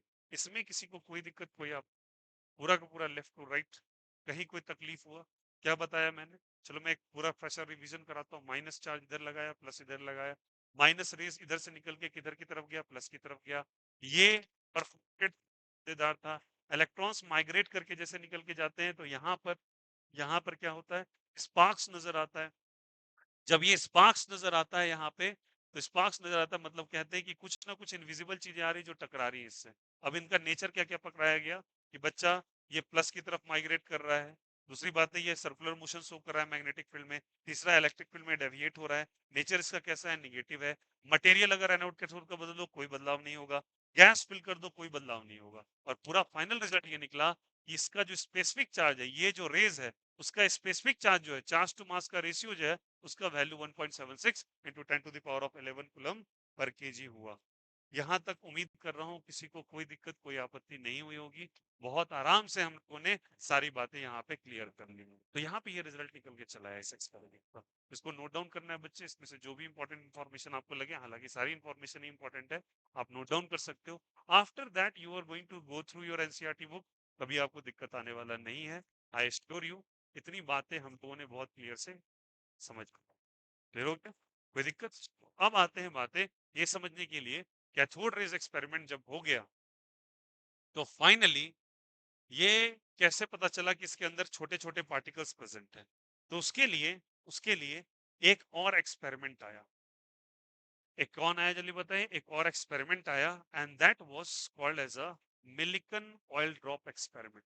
सारे बच्चे ध्यान देंगे, क्या एक्सपेरिमेंट था जल्दी बताएं यहाँ से? Millikan oil drop experiment. कौन सा एक्सपेरिमेंट था जल्दी बताओ यहाँ से? Millikan oil drop experiment. Millikan oil drop experiment जब आया, इसके अंदर क्या निकल के आया? मिलिकन ऑयल ड्रॉप एक्सपेरिमेंट में ये निकल के आया, what is the charge on, ये sorry Millikan oil drop experiment है का है, समझ आए यहाँ से? इस एक्सपेरिमेंट के अंदर कुछ बातें ऐसी की गई, अब देखो वहां पे हम इसका मैथमेटिकल कंक्लूजन लेके जाएंगे तो थोड़ा फिजिक्स में हमें ज्यादा एंटर करना पड़ेगा, और इनिशियल फेज में उतना फिजिक्स और मैथमेटिक्स लगाना थोड़ा मैं रेलिवेंट नहीं समझ रहा। बट इसका मेजर कंक्लूजन क्या निकला? मिलिकन नाम के एक साइंटिस्ट है, उन्होंने कुछ बातें डिस्कवर की, और क्या बोला उन्होंने कि सही बात है, ये जो निगेटिव चार्ज रेस था, कौन सा रेस था बताइए यहाँ से? Negative charge rays, charge rays जो है, वो बोला एक पार्टिकल से बना हुआ है। किससे बना हुआ? पार्टिकल से बना हुआ। और वो पार्टिकल बेसिक कुछ नहीं, उसे ही हम इलेक्ट्रॉन कहते हैं। क्या कहते हैं? इलेक्ट्रॉन। तो इस एक्सपेरिमेंट के अंदर चार्ज ऑन इलेक्ट्रॉन निकला था, that was basically -1.6 into 10⁻⁻19 coulomb. सारे बच्चे ध्यान दें, चार्ज ऑन इलेक्ट्रॉन निकल गया कितना? -1.6 इंटू 10⁻⁻19 कूलम। ये प्रूफ किसके अंदर हुआ था? मिलिकन ऑयल ड्रॉप एक्सपेरिमेंट के। ये बातें प्रूव हो गई, और ये बात प्रूव होके आया, ये मैथमेटिकली निकल के आया कि charge on electron was -1.6 into 10⁻⁻19 coulomb. ये चार्ज जैसे प्रूव होता है जब इस चार्ज के वैल्यू को बच्चा जाके इस वैल्यू में रखा जाता है। देखो सभी को, चार्ज टू मास का वैल्यू आया है 1.76 into, okay. Charge to mass में चार्ज का वैल्यू रखेंगे, बट ध्यान रखना यहाँ हमको केवल मॉड ऑफ चार्ज लेना है, मतलब पॉजिटिव वैल्यू लेना है। तो पॉजिटिव वैल्यू कितना होगा जल्दी बोलो इसको? 1.6 into 10⁻⁻19 by mass is equal to 1.76 into 10⁻11। अब क्रॉस मल्टीप्लाई कीजिए, 1.6 into 10⁻⁻19 by 1.76 into 10⁻11 is equal to mass. अब इस मास का जो डेटा निकल के आया बच्चा, वो निकल के आया था 9.1 इंटू 10⁻⁻31 किलोग्राम्स। और ये वैल्यू निकल के आया था किसका? This was the mass of electron. इसका मास निकल के आया जल्दी बताइए? मास ऑफ इलेक्ट्रॉन डिस्कवर होता है यहाँ से, और यहाँ से प्रूव हो जाता है जो वो निगेटिव रेस थे, जो निगेटिव रेस थे वो इलेक्ट्रॉन के बने हुए थे, और इलेक्ट्रॉन का जो चार्ज था वो मिलिकन ऑयल ड्रॉप एक्सपेरिमेंट से इतना आया। जब ये वैल्यू को इस स्पेसिफिक चार्ज में रखा गया, तब वैल्यू ऑफ मास निकल के आता है, and that was basically 9.1 into 10⁻⁻31 kg। और ये सारी बातों को कंक्लूड करके जब जे थॉमसन के एक्सपेरिमेंट को मिला लीजिए और मिलिकन के एक्सपेरिमेंट को मिला लीजिए, तो आप पहला सब पार्टिकल डिस्कवर हो जाता है। और वो सब एटॉमिक पार्टिकल जो होता है बच्चा, वो क्या कहलाता है? इलेक्ट्रॉन कहलाता है। और इलेक्ट्रॉन का फिर से मैं कहूंगा चार्ज कितना है? -1.6 into 10⁻⁻19 coulomb. And what is the mass? 9.1 into 10⁻⁻31 kilograms. ये दो बातें। और स्पेसिफिक चार्ज का डेटा कितना आया निकल के बच्चा? 1.76 इंटू 10⁻11 कूलम पर केजी। ये तीनों बातें बेहद इंपॉर्टेंट है। यहां से आपका डिस्कवरी हो गया। मैंने टॉपिक डाला था डिस्कवरी ऑफ सब एटॉमिक पार्टिकल्स, और उसमें से पहला सब एटॉमिक पार्टिकल्स क्या डिस्कवर हो गया बच्चा? इलेक्ट्रॉन डिस्कवर हो गया आपका। इलेक्ट्रॉन की डिस्कवरी फाइनलाइज हो चुकी है। इलेक्ट्रॉन डिस्कवर हो चुका है आपका, और इलेक्ट्रॉन के बारे में ये सारे डेटाज आ चुके हैं। इसके पीछे दो साइंटिस्ट रिस्पॉन्सिबल है, थॉमसन और मिलिकन नाम साइंटिस्ट। इन्होंने ऑयल ड्रॉप एक्सपेरिमेंट करा था, और इन्होंने क्या किया था? इन्होंने कैथोड रेस एक्सपेरिमेंट करा था। किसने कैथोड रेस किया था? जे थॉमसन ने कैथोड रेस एक्सपेरिमेंट किया था। तो इलेक्ट्रॉन अब पिक्चर में आ गया। तो डाल्टन ने जो कहा था शुरू में, जो हम लोगों ने शुरू किया था थ्योरी को, कि डाल्टन ने कहा था कि सबसे छोटा पार्टिकल जो है आपका, वो क्या है? एटम है। ये बातें वहां पे जाके नलिफाई होती है। एटम के अंदर भी एक छोटा पार्टिकल आ गया। पहला छोटा पार्टिकल था जिसको हम लोगों ने कहा सब एटॉमिक पार्टिकल। और सब एटॉमिक पार्टिकल के अंदर तो सबसे पहला पार्टिकल जनरेट होके आता है बच्चे, that particle was called as a electron. क्या कहलाता है बोलो? इलेक्ट्रॉन। इलेक्ट्रॉन डिस्कवर हो चुका है, इलेक्ट्रॉन पिक्चर में आ चुका है। हम टॉपिक चैप्टर का नाम पढ़ रहे हैं स्ट्रक्चर ऑफ एटम। तो एटम के अंदर की बातें हम चाह रहे हैं करने के लिए। और उसमें सबसे पहले क्या पता चलता है जल्दी बताओ? इलेक्ट्रॉन कैसे डिस्कवर हुआ। ठीक है, थॉमसन और मिलिकन नाम के साइंटिस्ट ने डिस्कवर कर दिया इसको। उम्मीद कर रहा हूं सभी को ये बातें क्लियर हो रही होंगी। This was called as a discovery of electron. ये इलेक्ट्रॉन डिस्कवर हो चुका है, इसको हम कैथोड रेज एक्सपेरिमेंट के नाम से जानते हैं। क्लियर हो रहा होगा? जो भी चीज कॉपी करना है कर सकते हैं आप, यहाँ पे सब कुछ प्रेजेंट है। चलिए हम आगे बढ़ते हैं। हम आगे अब देखेंगे सब एटॉमिक पार्टिकल्स में इलेक्ट्रॉन की डिस्कवरी हो चुकी है। अब हम बात करते हैं कि कोई और पार्टिकल भी डिस्कवर हो सकता है। The answer is yes, and that was basically called as a discovery of proton. क्या जल्दी बोलो यहाँ से? Discovery of proton. Discovery of क्या, जल्दी बताइए? प्रोटॉन। इलेक्ट्रॉन डिस्कवर हो चुका है, डिस्कवरी ऑफ क्या कहलाएगा यहाँ से? Discovery of proton. अच्छा, इन्होंने किया था क्या चीज बच्चे? इसे हम लोग कहते हैं एनोड रेस एक्सपेरिमेंट। क्या कहते हैं जल्दी बताओ यहाँ से? Anode rays experiment. और इसको हम लोग बच्चे और एक चीज कहते हैं, that was called as a canal rays experiment. Please confuse कर जाते हैं कुछ बच्चे इस बात को। उनको बोलो कैनाल रेस, कैनाल को वो कैथोड समझ लेते हैं।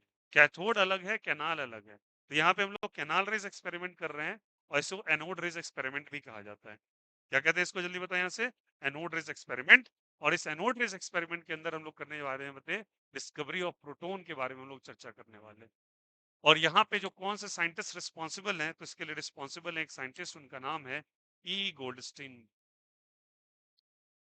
क्या नाम है साइंटिस्ट का, जल्दी बताओ यहाँ से? ई गोल्डस्टीन। जहां जैसे वहां जे थॉमसन थे, मिलिकन थे, यहाँ पे साइंटिस्ट का नाम है ई गोल्डस्टीन। क्रोनोलॉजी पकड़ते चलिएगा बच्चा।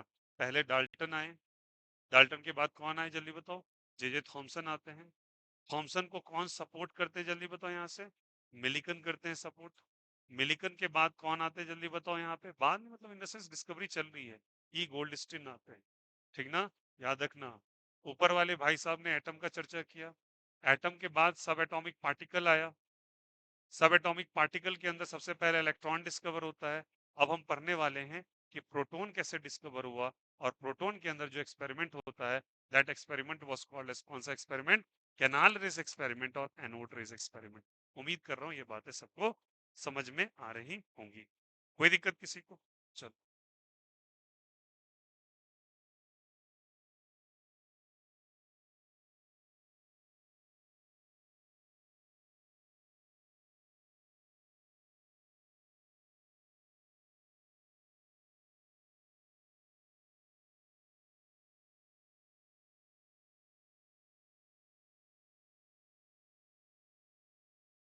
चलिए, इन्होंने क्या किया? यहाँ पे इन्होंने वही एक्सपेरिमेंट किया, बट यहाँ पे इन्होंने ऐसे ही ट्यूब को यूज किया। कौन सा ट्यूब था? वही वैक्यूटेड ट्यूब। लेकिन ध्यान रखिए यहाँ पे उल्टा कंडीशन हो जाएगा।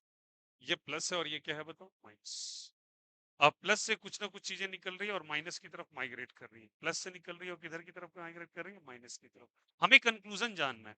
देखो यहाँ पे क्या इंपॉर्टेंट था, वहां पे जो बातें मैंने कहा था, वो जो रेस थी, वो जो रेस थी किसके अंदर? ये थॉमसन एक्सपेरिमेंट के अंदर जो कैथोड रेस एक्सपेरिमेंट हो रहा था, उसको नेचर ऑफ गैस से कोई लेना देना नहीं था। बट हाँ, यहाँ पे भी हम लोग क्यू बाय एम का रेशियो ही निकालते हैं। क्या निकालते हैं? क्यू बाय एम का रेशियो। क्यू बाय एम को बच्चे हम लोग क्या कह रहे थे कुछ देर पहले? Specific charge. कौन सा चार्ज कह रहे थे जल्दी बताओ? Specific charge. Specific charge is the ratio of charge to mass. Charge to mass का रेशियो हम निकालने वाले हैं। तो चार्ज टू मास का जो हम रेशियो निकालते हैं, वो डिपेंड करने लगता है, क्या करने लगता है जल्दी बताओ यहाँ से? It starts to depend. किस पे डिपेंड करेगा? नेचर ऑफ गैस पे। नेचर ऑफ किस पे जल्दी बताइए? Gas in the cathode rays tube. Rays tube या फिर इवैक्यूएटेड ट्यूब जो था आपका। तो इवैक्यूएटेड तो ना कहो, क्योंकि इवैक्यूएटेड नहीं है अब। उसके अंदर तुम गैसेस फिल कर रहे हो, या फिर लिख दो ऐसे करके इवैक्यूएटेड ट्यूब, कोई दिक्कत नहीं है इसमें। लेकिन मैं कह रहा हूं कि वो चीज जो थी, देखो याद करो कैथोड रेस, मतलब सुनो एक बात समझना, कंपैरिजन भी करते चलेंगे। हम यहाँ पे लिखते हैं cathode rays experiment, cathode rays experiment, rays. और यहां पे लिखते हैं बच्चा canal rays experiment. Cathode rays के अंदर क्या देखा गया बच्चे? यहाँ पे एक चार्ज टू मास रेशियो निकला। मेरी बात को समझना, फाइनली तो यही निकाला ना आपने। कितना वैल्यू निकला बच्चा? 1.76 into 10 to the power of 11। और यहाँ जो चार्ज टू मास रेशियो था वो फिक्स नहीं था। क्यों नहीं फिक्स था? बिकॉज वो डिपेंड कर रहा था किस पे? डिपेंड कर रहा था, depend on nature of gas पे। गैस पे डिपेंड कर रहा था। ये डेविएट किधर कर रहा था? ये इसका डेविएशन किधर था? इसका डेविएशन था बच्चे, इसका डेविएशन था टुवर्ड्स पॉजिटिव प्लेट। टुवर्ड्स किधर जल्दी बताओ? Positive plate. और इसका डेविएशन किधर था बच्चे? Towards negative plate. ये निगेटिव प्लेट की तरफ था। ओके, इसमें जो था, अगर मान के चलो ये मैग्नेटिक, ये कब हो रहा था? ये कौन से फील्ड के अंदर होता है? इलेक्ट्रिक फील्ड के अंदर। ये इलेक्ट्रिक फील्ड के अंदर निगेटिव प्लेट की तरफ जा रहा है। अगर ये मैग्नेटिक फील्ड में सर्कुलर मोशन अगर क्लॉकवाइज कर रहा है, ऐसा मान लो कि ये क्लॉकवाइज कर रहा है, बच्चे ये मैग्नेटिक फील्ड में सर्कुलर मोशन एंटी क्लॉकवाइज करेगा, उल्टा करेगा। मतलब जो बातें आपने यहाँ पे पढ़ी, वहां पे ठीक उसका अपोजिट चल रहा था। जैसे कैसे? ये नेचर ऑफ गैस पे डिपेंड नहीं कर रहा था। ये नेचर ऑफ गैस पे डिपेंड, नेचर ऑफ गैस पे डिपेंड नहीं कर रहा था, जबकि ये डिपेंड कर रहा था नेचर ऑफ गैस पे। ये डेविएट कर रहा था पॉजिटिव प्लेट की तरफ, ये किसकी तरफ डेविएट कर रहा था? निगेटिव प्लेट की तरफ। यहाँ पे ये मैग्नेटिक फील्ड में अगर बाई चांस ऐसा मैंने मान लिया कि अगर ये क्लॉकवाइज घूम रहा है, तो बच्चा ये एंटी क्लॉकवाइज घूम रहा था, मतलब ठीक अपोजिट जा रहा। तो ये कैनाल रेस किसके लिए था? This was for the proton. And ये किसके लिए था जल्दी बताओ? इलेक्ट्रॉन के लिए। ये किसने किया था बच्चे? जे जे थॉमसन ने किया था। ये किसने किया था बच्चे? ई गोल्डस्टिन ने किया था। उम्मीद कर रहा हूँ पूरी की पूरी एक्सपेरिमेंट आपको बहुत बेहतर तरीके से समझ में आ रही होंगी। किसी को कोई दिक्कत, कोई आपत्ति? किसी को कोई दिक्कत, कोई आपत्ति? बोलो भाई। ये क्लियर है यहाँ से? अब यहाँ पे ये डिपेंड कर रहा है, नेचर ऑफ गैस पे डिपेंड कर रहा है। किस पे डिपेंड कर रहा है? नेचर ऑफ गैस पे डिपेंड कर रहा है इसका रेशियो। तो अगर ये डिपेंड कर रहा है, मतलब गैस को बदलो ये बदल जाएगा। लेकिन क्या देखा गया? चार्ज टू मास का जो रेशियो था, वो किस पे मैक्सिमम आया? रेशियो जो मैक्सिमम आया बच्चा, वो कौन से गैस के लिए आया? That was for the hydrogen gas. कौन से गैस के लिए जल्दी बताइए? हाइड्रोजन गैस के लिए आया था मैक्सिमम। क्या बोला मैंने फिर से? इसका charge to mass nature of gas पे डिपेंड कर रहा है, और वो सबसे ज्यादा किसके लिए आ रहा है? Hydrogen gas. अलग अलग गैस के लिए अलग अलग आएगा, अलग अलग गैसेस के लिए अलग अलग वैल्यूज आएंगे, तो सबसे ज्यादा किसके लिए आएगा बच्चे? वो हाइड्रोजन के लिए आएगा। और हाइड्रोजन के बारे में बता दें, हाइड्रोजन का बच्चे वन वन होता है, इसके पास एक प्रोटॉन होता है और इसके पास एक इलेक्ट्रॉन होता है, सभी को पता है। और एक न्यूट्रॉन का संख्या यहाँ पर 0 होता है। तो मतलब यहाँ पे जो चीजें निकलने वाली वो केवल प्रोटॉन के बारे में डिस्कवरी होने वाली। और इन सारे एक्सपेरिमेंट्स बच्चे, मैथमेटिकल डेटा का हम लोग चर्चा नहीं करेंगे, बस आपको इंफॉर्मेशन होना चाहिए कि यहाँ पे क्या हुआ था। यहाँ पे ये बातें अगर आप डिफरेंस करके लिखोगे तो आपको क्रिस्टल क्लियर हो जाएगा कि what is the difference between cathode rays and the canal raise. Finally निकला कि यहाँ पे डिस्कवरी किसकी हुई? प्रोटॉन की। और प्रोटॉन की डिस्कवरी हुई, तो प्रोटॉन की डिस्कवरी में उसकी दो बातें, इसका मास कितना है, इसका चार्ज कितना है। बेटा जो मास होता है इसका लगभग 1.66 into 10 to the power of -27 kilogram होता है। और जो चार्ज होता है वो इलेक्ट्रॉन इतना ही होता है, बट वहां पे माइनस है और यहाँ पे क्या हो जाएगा? Plus 1.6 into 10 to the power of -19 coulomb. और यहाँ पे डिस्कवर हो गया क्या आपका? जल्दी बताओ यहाँ से। प्रोटॉन। क्या डिस्कवर हो गया जल्दी बताइए? प्रोटॉन। प्रोटॉन डिस्कवर हुआ कैनाल रेज एक्सपेरिमेंट के अंदर, एनोड रेज एक्सपेरिमेंट के अंदर। ई गोल्डस्टीन नाम के साइंटिस्ट ने किया था, और ये सारी बातें निकल गई कैथोड रेज और कैनाल रेज एक्सपेरिमेंट। उम्मीद कर रहा हूँ ये सारी बातें क्लियर हो रही होंगी। कोई दिक्कत किसी को? तो हम लोगों ने ये सारी बातें कर ली। डाल्टन क्या किए थे, थॉमसन ने क्या किया, ई गोल्डस्टीन ने क्या किया। कैनाल रेस क्या होता है, कैथोड रेस क्या होता है? कैनाल रेस में mass of electron, mass of proton मिलता है। इसके अंदर mass of electron, mass of electron, sorry, इसके अंदर मास of proton, mass of electron, mass of proton and charge of proton मिलता है। इसके अंदर mass of electron and charge of proton मिलता है। इलेक्ट्रॉन मिलता है, यहाँ इलेक्ट्रॉन की डिस्कवरी है, यहाँ प्रोटॉन की डिस्कवरी है। यहाँ इलेक्ट्रॉन की, यहाँ प्रोटॉन की। यहाँ इलेक्ट्रॉन का चार्ज मास, यहाँ प्रोटॉन का चार्ज मास। यहाँ charge to mass ratio fix है, यहाँ charge to mass ratio fix नहीं है।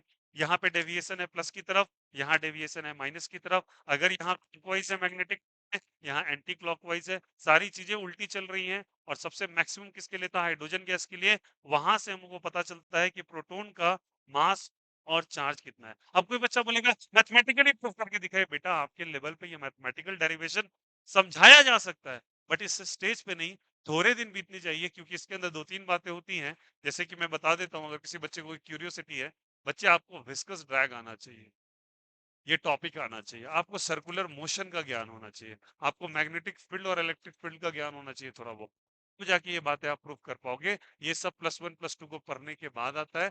फिलहाल के लिए आप ये थेरेटिकल डिस्कशन में इसको समझ सकते हो कि प्रोटॉन आया कैसे था पिक्चर में। उम्मीद कर रहा हूँ सभी बच्चों को 2 एक्सपेरिमेंट क्लियर हो रहे होंगे। That was the canal rays experiment and that was the cathode rays experiment. उम्मीद कर रहा हूँ ये कंसेप्चुअली ये बातें क्लियर हो रही होंगी आप लोगों को। कोई दिक्कत? और सारे बच्चे एनसीईआरटी को भी साथ ही साथ पढ़ते चलेंगे। हम लोग ये सीरीज को कंटिन्यू रखेंगे। हम लोग वन शॉट रिकॉर्ड करके हर कुछ को बातें करेंगे। उम्मीद कर रहा हूँ ये सारी चीजें आपको क्लियर ही होंगी। बोलो भाई, ये कॉन्सेप्ट क्लियर है क्या? ये कॉन्सेप्ट क्लियर है क्या? चलो अब हम आगे बढ़ते हैं।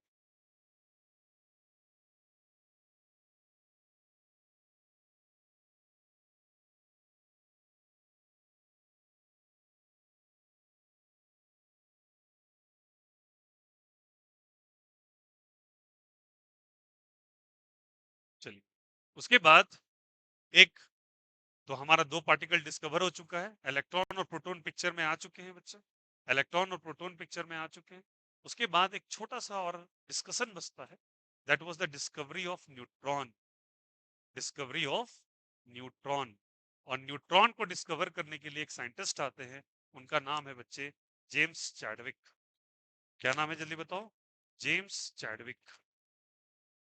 और ये क्या करते हैं बच्चे? इन्होंने एक एक्सपेरिमेंट किया था। इन्होंने एक एक्चुअली न्यूक्लियर रिएक्शन किया था। न्यूक्लियर रिएक्शन किया था किसके ऊपर? बेरिलियम के ऊपर। किसके ऊपर किया था? बेरिलियम के ऊपर। बेरिलियम सुने? Hydrogen helium lithium beryllium boron. Beryllium 429 के ऊपर एक एक्सपेरिमेंट किया था। और बच्चे इसको इन्होंने अल्फा पार्टिकल से बम्बार्ड कराया था। अभी अल्फा पार्टिकल क्या होता है बच्चा, अभी हम लोग जानने वाले हैं। और इसको जब टकराया था अल्फा पार्टिकल से, जब जाके बेरिलियम को टकराया था, तब एक पार्टिकल निकला था जो चार्जलेस पार्टिकल था। कैसा पार्टिकल था? Chargeless particle. और वो चार्जलेस पार्टिकल जो था, तो चार्जलेस पार्टिकल जो था बच्चा, पार्टिकल जो था वो बेसिकली था आपका N01 and this was called as a neutron. क्या कह रहा था बोलो सब कोई? Neutron. This was the chargeless particle जो इन्होंने डिस्कवर किया था, न्यूट्रॉन नाम था। तो इन्होंने इस एक्सपेरिमेंट से, कोई पूछे आपसे कौन डिस्कवर किया है, बोलोगे जेम्स चैडविक। किसके अंदर किया है? न्यूक्लियर रिएक्शन के अंदर। कौन सा एलिमेंट का इस्तेमाल किया था? बेरिलियम का। बेरिलियम को किससे टकराया था? अल्फा पार्टिकल से। फाइनली क्या निकला था? एक चार्जलेस पार्टिकल निकला था जो कि न्यूट्रल नेचर का था। कैसे नेचर का था? चार्जलेस या फिर न्यूट्रल नेचर का था। उसको N01 से रिप्रेजेंट करते हैं और उसी का नाम क्या जल्दी बताइए इसे? न्यूट्रॉन है। और न्यूट्रॉन का जो मास था, मास ऑफ न्यूट्रॉन, जैसे हम लोगों ने कहा सबका मास और चार्ज हम लोग निकाल रहे हैं। मास ऑफ न्यूट्रॉन बच्चा होता है 1.67 into 10 to the power of -27 kilograms. जबकि चार्ज और न्यूट्रॉन जो होता है वो होता है इसको। और यहां से आपका 3 चीजें निकल गया सब एटॉमिक पार्टिकल SAP में। That is the electron, proton and the neutron आपके पिक्चर में आ चुके हैं। मतलब डाल्टन ने एटम से शुरू किया और हम लोगों ने अब क्या क्या पढ़ लिया? इलेक्ट्रॉन, प्रोटॉन और न्यूट्रॉन की डिस्कवरी कैसे हुई। सारे सारे बच्चे को ये बात क्लियर है क्या? कोई दिक्कत, कोई आपत्ति? समझ में आ रहा है सभी को? बच्चे अच्छे से अगर आप इसको देखोगे, सारी बातें एकदम क्रिस्टल क्लियर हो जाएंगी कि कैसे डिस्कवरी न्यूट्रॉन का हुआ, प्रोटॉन का हुआ। अच्छा, कई बातें, ये बातें कुछ बच्चे का रहता है, they want to be curious कि मुझे ये बताइए एग्जैक्टली क्या चल रहा है, मतलब मुझे एक पूरा का पूरा डेटा बताइए कैसे कंक्लूड हुआ। मैंने बोला कि बच्चे इसके लिए आपको थोड़ी बहुत फिजिक्स की बहुत अच्छी खासी इंफॉर्मेशन होनी चाहिए।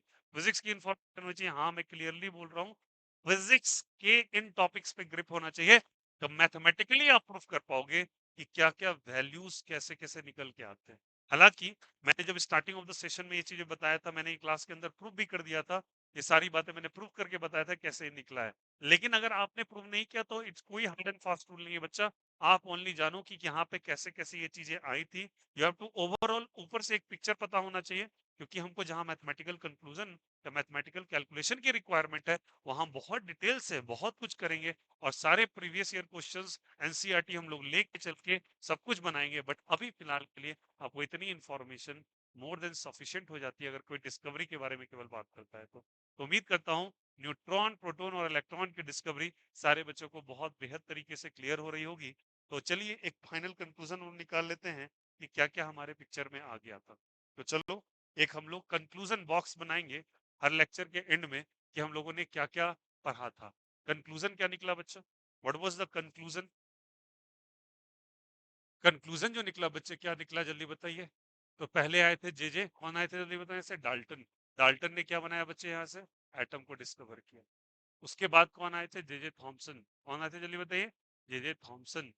उन्होंने किसकी डिस्कवरी कर दी बोलो? इलेक्ट्रॉन की। इन्होंने किसका हेल्प लिया था, मतलब किस एक्सपेरिमेंट का यूज किया था? मिलिकन ऑयल ड्रॉप एक्सपेरिमेंट का। तो मिलिकन भी यहाँ पे आएंगे। फिर कौन आए जल्दी बताओ? ई गोल्डस्टीन पिक्चर में आ गए। बोलो हाँ या ना? ई गोल्डस्टीन के बाद कौन आ गए जल्दी बताओ? जेम्स चैडविक आ गए। चैडविक आ गए। और सबने क्या क्या एक्सपेरिमेंट को किया था? यहाँ पे कहा था बच्चे प्रोटॉन को, और यहाँ पे किसको कहा था? न्यूट्रॉन को। और उसके बाद हम लोगों ने चार्ज टू मास का वैल्यू निकाला था सबका। किसका किसका वैल्यू निकाला था जल्दी बताइए यहाँ से? चार्ज का, और किसका जल्दी बताइए यहाँ से? मास का। चार्ज कितना था इसका? -1.6 into 10 to the power of -19 coulomb. यहाँ पे +1.6 into 10 to the power of -19 coulomb. यहाँ पे कितना था? जीरो। मास कितना था? 9.1 into 10 to the power of -31 kilograms. यहाँ पे मास कितना था बच्चे? 1.66 into 10 to the power of -27 kilograms. यहाँ पे कितना था? 1.67 into 10 to the power of -27 KG. उम्मीद कर रहा हूँ ये सब चीजें समझ में आई होंगी। उसके बाद मैंने सारी बातें वो और बताई थी। और स्पेसिफिक चार्ज का वैल्यू कितना आया था इस केस में? That is beta is equal to 1.76 into 10 to the power of 11 coulomb पर केजी के अप्रॉक्स इसका वैल्यू था। उम्मीद कर रहा हूँ ये सारी बातें क्लियर हो रही होंगी और ये कंसेप्ट क्लियर हो रहा होगा। इतनी ही बातें हम लोगों ने आज बहुत डिटेल से पढ़ा, बहुत कुछ समझने की कोशिश करी, बट मैं इसमें कुछ ऐड ऑन कराना चाहूंगा चीज को। जब इतनी बातें आप लोगों ने समझ ही लिया, सारी पार्टिकल्स एक्सपेरिमेंट आपने पढ़े ही, तो अब आपको कुछ चीजें और बताता हूँ क्या क्या आपको और करना है। आपको जानना है कि what is alpha particle. Alpha particle भी सब एटॉमिक के अंदर ही आता है बच्चा। दैट इज इक्वल्स टू, याद रखना, इसका मास कितना होता है? इस 4 टाइम्स मास ऑफ प्रोटॉन। और इसमें जो चार्ज होता है, इसका मास होता है 4 टाइम्स मास ऑफ प्रोटॉन, और चार्ज होता है 2 टाइम्स चार्ज ऑन प्रोटॉन। कौन से पार्टिकल का? अल्फा पार्टिकल का। अगर आपसे कोई पूछे न्यूट्रॉन क्या होता है, तो न्यूट्रॉन का याद रखिएगा, twice the mass of proton, charge equals to charge on proton. कोई पूछे पॉजिट्रॉन क्या होता है, तो याद रखिएगा ये सब बातें आपको ध्यान रखनी पड़ेगी। चार्ज टू मास का वैल्यू मैंने लिख दिया है, बस कंपैरिजन करना है। प्रोटॉन के मास चार्ज से, प्रोटॉन के चार्ज से 2 टाइम मल्टीप्लाई कर दो, प्रोटॉन के मास से गुना मल्टीप्लाई कर दो, अल्फा आ जाएगा। ये चार्ज ऑफ प्रोटॉन के बराबर होता है, बट दोगुना होता है मास ऑफ प्रोटॉन के। अच्छा, पॉजिट्रॉन कोई कहेगा, इसका बच्चे चार्ज ऑफ प्रोटॉन के बराबर होता है, बट मास ऑफ इलेक्ट्रॉन के बराबर होता है। Very important. क्या बोला? Charge of proton but mass of electron, और मास ऑफ इलेक्ट्रॉन आपको पता है यहाँ पे है। ये कुछ पार्टिकल्स है जिसके बारे में आपको जानना ही चाहिए, इंपॉर्टेंट है। ये जान जाओगे तो बेहतर रहेगा आपके लिए भी आगे चल के। ठीक है, this called the positron, neutron, alpha particle, neutron, proton and electron. उम्मीद कर रहा हूँ ये सब एटॉमिक पार्टिकल्स के ऊपर जो डिस्कशन है सारे बच्चे को समझ में आया होगा। सारे बच्चे प्लीज यहाँ तक इसको कॉपी करेंगे। अपकमिंग वीक के अंदर, मतलब नेक्स्ट वीक के मिड में ही, हम लोग फिर से एक लेक्चर को अपलोड करने वाले हैं जहाँ पे आपको ये डिस्कशन होगा। इसके बाद के टॉपिक्स हम लोग क्रोनोलॉजिकली आगे बढ़ते चलेंगे। यहाँ तक आप पूरा का पूरा नोट्स कंप्लीट करके रखिएगा। नोट्स कैसे बनाना है बच्चा? आप इससे डायरेक्टली नोट्स बना लो, कोई दिक्कत नहीं है, सारी इन्फॉर्मेशन यहाँ प्रेजेंट है। और सेकेंडली आपको क्या करना है, अगर और आपको डिस्कवर करना है तो आपको जाके क्या करना पड़ेगा? चेक। आपको एनसीईआरटी पूरी पढ़नी पड़ेगी। तो गो थ्रू द एनसीईआरटी। आप जाके वहां पे जेम्स चैडविक एक्सपेरिमेंट तक पूरा का पूरा पढ़ोगे, डिस्कवरी ऑफ न्यूट्रॉन तक, और ये सब कुछ कॉपी करके अपने नोटबुक के अंदर लिखोगे। चलो नेक्स्ट लेक्चर में मिलते हैं। Bye bye, take care, have a nice day.